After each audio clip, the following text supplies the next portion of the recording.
Ndugu waandishi wa habari, katika mkutano wake wa 170 uliofanyika tarehe 26 Januari 2026 katika ofisi za Baraza la Mitihani, Baraza liliidhinisha kutangazwa rasmi kwa matokeo ya mtihani wa kitaifa kidato cha 4 uliofanyika tarehe 17 Novemba hadi tarehe 5 Desemba 2025.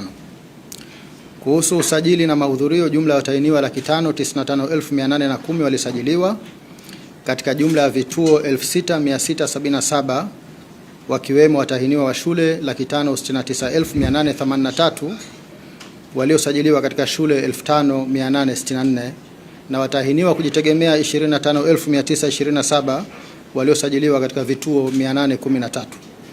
Kwa watahiniwa wa shule, wasichana walikuwa 303,859 sawa na 53%, na wavulana 266,024 sawa na 47%. Mahudhurio katika mtihani huu yalikuwa 97.5 sawa na wanafunzi 555,606. Kuhusu matokeo, takwimu zinaonyesha kuwa ufaulu wa jumla umepanda kwa 2.61 na hivyo kufikia 94.98, ambapo watahiniwa 526,620 wamefaulu kwa kupata division 1, 2, 3 na 4. Mwaka 2024 watahiniwa waliofaulu walikuwa 477,262 sawa na 92.37, na mwaka 23 walikuwa 471,427 sawa na 89.36.